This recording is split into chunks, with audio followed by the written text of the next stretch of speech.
To my channel the education connection. आज की video 7 फरवरी 2023 में मॉर्निंग शिफ्ट में पूछे गए सीडीपी के क्वेश्चन की है।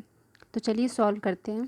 पहला क्वेश्चन है, बच्चों के प्राथमिक वर्षों में विकास का क्रम। पहला ऑप्शन है सरल से जटिल की तरफ होता है, दूसरा अमूर्त से मूर्त की तरफ होता है, तीसरा वैश्विक से स्थानिक की ओर होता है, चौथा है विशिष्ट से सामान्य की ओर होता है। तो सही ऑप्शन है पहला, सरल से जटिल की तरफ होता है। नेक्स्ट क्वेश्चन है,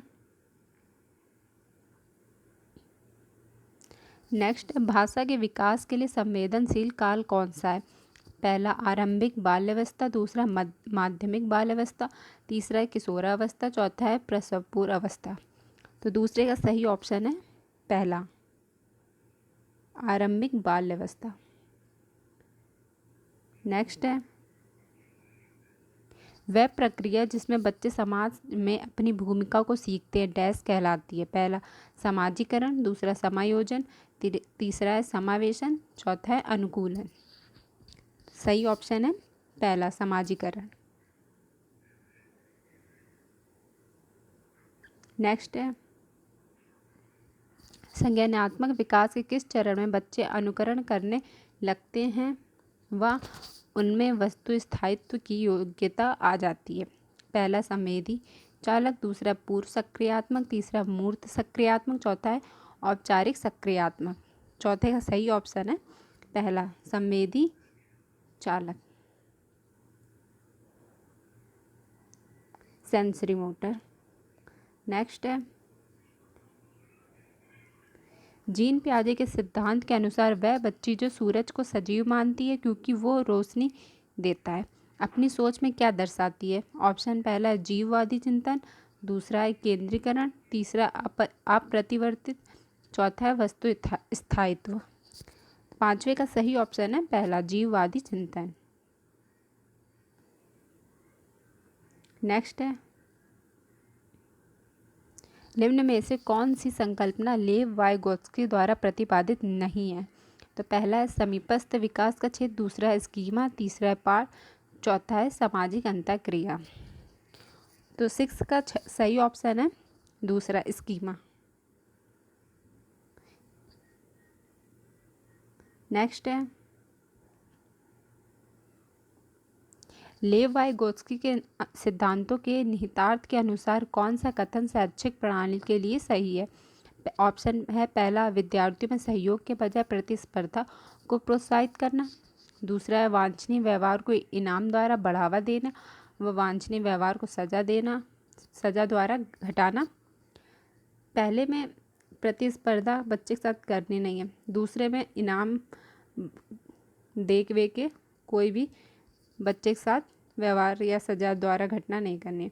तीसरा उपयुक्त इशारे व संकेत प्रदान कर विद्यार्थियों को पाठ आलम्बन देना। चौथा है उद्दीपन व प्रतिक्रिया के बीच अनुबंध को प्रोत्साहित करना। तो 7 का सही ऑप्शन है तीसरा, विद्यार्थियों को स्कैप फोल्डिंग द्वारा इशारे व संकेत प्रदान कर विद्यार्थियों को पाठ आलम्बन देना, ये सही है।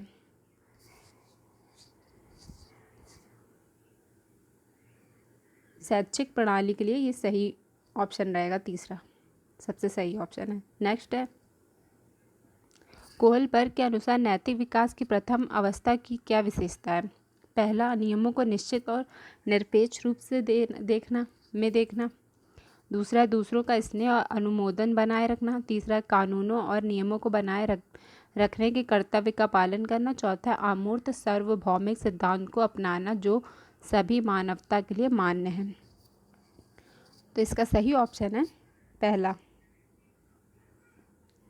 नियमों को निश्चित और निरपेक्ष रूप में देखना। नेक्स्ट है,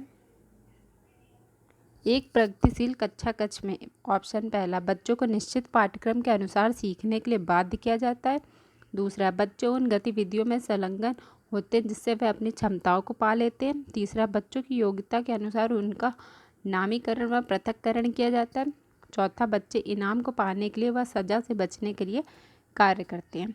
तो इसका सही ऑप्शन है दूसरा।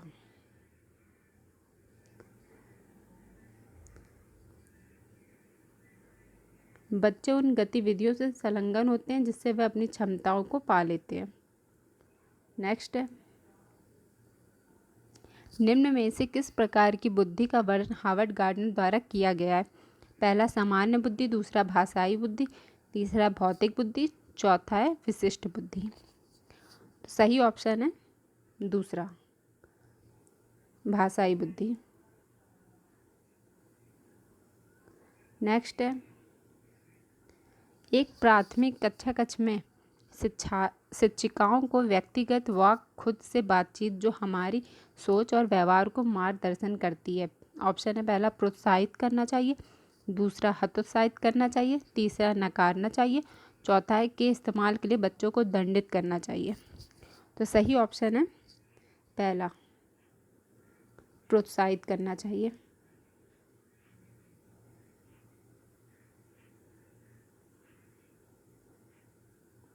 नेक्स्ट है, मोहन ने घर व समाज में लड़कों की भूमिका को देखते हुए स्कूल में आयोजित एक कार्यक्रम में लड़की की भूमिका को यह कहकर निभाने से इनकार कर दिया कि वह एक लड़का है, इसलिए वह एक लड़की की ड्रेस नहीं पहनेगा। यह क्या दर्शाता है? पहला जेंडर भूमिका में लचीलापन, दूसरा जेंडर समानता, तीसरा जेंडर गतिशीलता, चौथा जेंडर प्रारूप। तो सही ऑप्शन है चौथा, जेंडर प्रारूप। नेक्स्ट है, एक ही कक्षा में अलग अलग क्षमताओं वाले विद्यार्थियों के सीखने सिखाने की प्रक्रिया क्या कहलाती है? पहला है विभेदित निर्देश, दूसरा मानकीकृत निर्देश, तीसरा है उद्दीपन, चौथा अनुबंध। सही ऑप्शन है पहला, विभेदित निर्देश।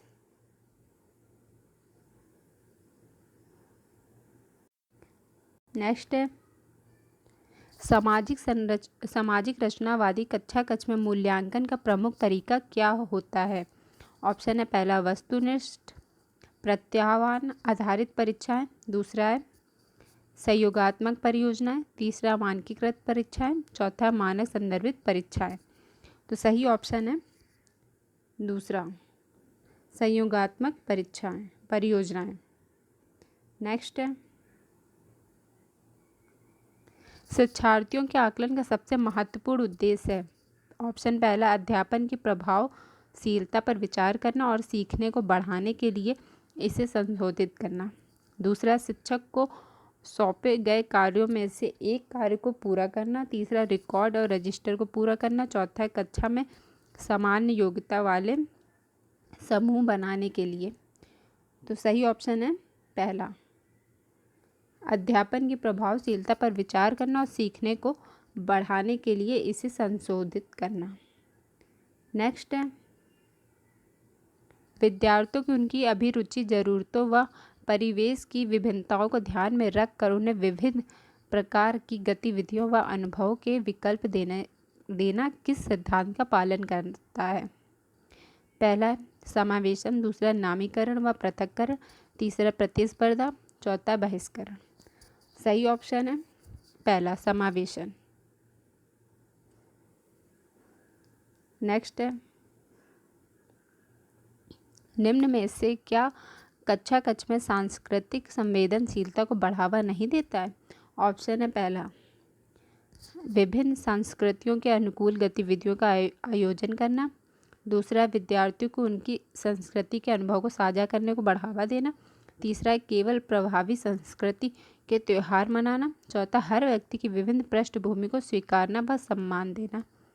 तो इसमें नहीं पूछा गया है, तो इसका सही ऑप्शन है तीसरा, केवल प्रभावी संस्कृति के त्यौहार मनाना। नेक्स्ट है, पाठ पढ़ने व लंबे अंशों को समझने में उन विद्यार्थियों की कठिनाई होती है जो डैश से जूझ रहे हैं। पहला है गुणज वैकल्प, दूसरा पठन वैकल्प, तीसरा श्रवण बाधिता, चौथा लेखन वैकल्प। तो इसका सही ऑप्शन है दूसरा, पठन वैकल्प।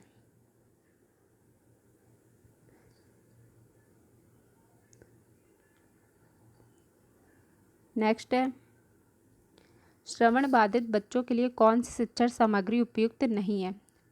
पहला श्रव्य किताबें, दूसरा है मुद्रित पुस्तकें, तीसरा है उपशीर्षक वाले वीडियो, चौथा है त्रिआयामी चार्ट और मानचित्र। तो सही ऑप्शन है पहला, श्रव्य किताबें।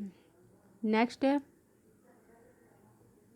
एक शिक्षिका को अपनी कक्षा में सृजनात्मक बच्चों की पहचान करने के लिए किस प्रकार के प्रश्न पूछने चाहिए? पहला है रिक्त स्थान पूर्ति वाले प्रश्न, दूसरा सही मिलान करने वाले प्रश्न, तीसरा सही और गलत उत्तर विकल्प वाले प्रश्न, चौथा है खुले जवाब वाले प्रश्न। तो सही ऑप्शन है इसका चौथा, खुले जवाब वाले मुक्तोत्तर प्रश्न।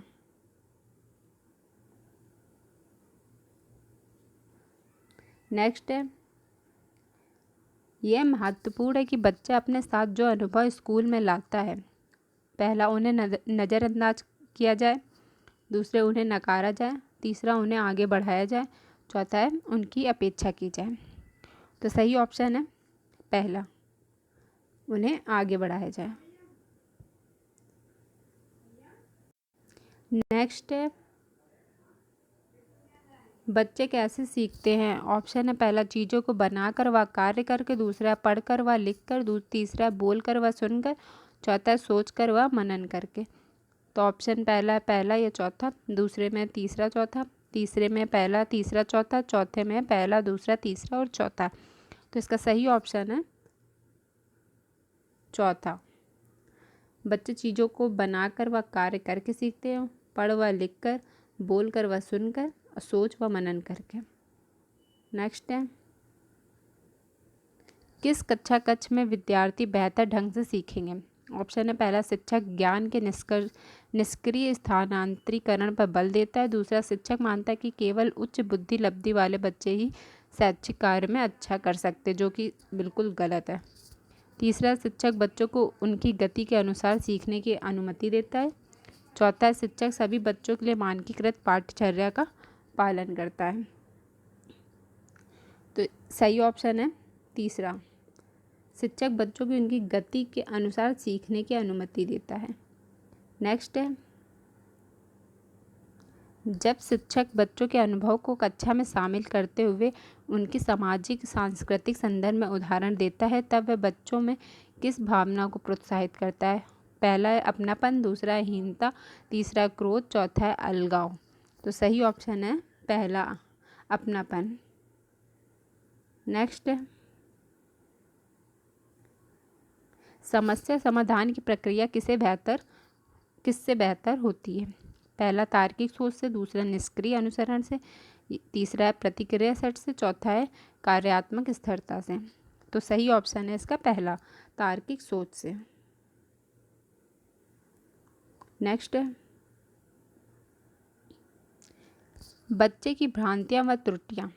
ऑप्शन है पहला सीखने सिखाने की प्रक्रिया में बेहद हानिकारक है, दूसरा बच्चों के अविवेकी चिंतन को दर्शाती है, तीसरा बच्चों की सोच में झांकने के अर्थपूर्ण मौके देती है, चौथा वयस्कों में उनकी हीनता को दर्शाती है। सही ऑप्शन है तीसरा, बच्चों की सोच में झांकने के अर्थपूर्ण मौके देती है। नेक्स्ट है, डैश इस बात का संकेत है कि शैक्षिक गतिविधियां बच्चे के लिए यांत्रिक व दोहराव वाली हो गई है तथा उनकी रुचि की नहीं है। ऑप्शन है पहला आनंद, दूसरा उत्सुकता, तीसरा उत्साह, चौथा है ऊब। तो इसका सही ऑप्शन है चौथा। जब बच्चे की शैक्षिक गतिविधियां बच्चों की यांत्रिक व दोहराव वाली हो गई है तथा उनकी रुचि की नहीं है, तो बच्चे क्या होंगे? बोर होंगे। नेक्स्ट है,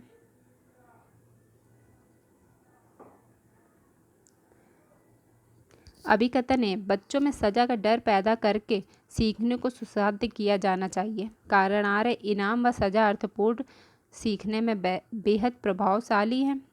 ऑप्शन है पहला AR दोनों सही है, RA की सही व्याख्या करता है, दूसरा AR दोनों सही है लेकिन RA की सही व्याख्या नहीं है, तीसरा A सही लेकिन R गलत है, चौथा AR दोनों गलत है।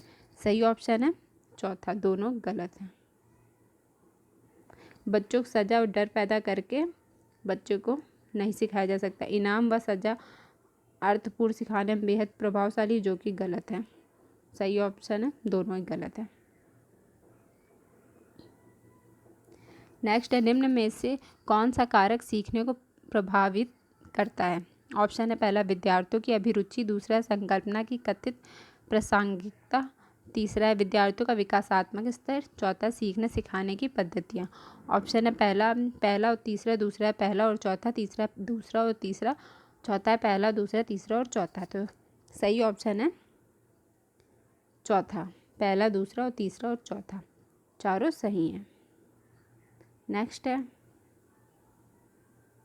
निम्न में से कौन सा कथन सीखने की स्थितियों में व्यक्ति, वातावरण व व्यवहार के बीच में संबंध को सही दर्शाते हैं? ऑप्शन है पहला व्यक्तिगत कारकों का परिवेश के तत्वों पर कोई प्रभाव नहीं पड़ता, दूसरा 3 कारक व्यक्ति, वातावरण व व्यवहार एक दूसरे को प्रभावित करते हैं, तीसरा व्यवहार से सामाजिक परिवेश पर शायद ही कभी प्रभाव पड़ता है, चौथा वातावरण की प्रतिपुष्टि से व्यक्ति के आत्मसम्मान पर कोई प्रभाव नहीं पड़ता है। सही ऑप्शन है दूसरा, 3 कारक व्यक्ति, वातावरण व व्यवहार एक दूसरे को प्रभावित करते हैं। तो ये 7 फरवरी 2023 में पूछे गए मॉर्निंग शिफ्ट में CDP के क्वेश्चन हैं, तो इनको अच्छे से कर लीजिएगा और वीडियो पसंद है तो लाइक शेयर सब्सक्राइब करिएगा। Thank you.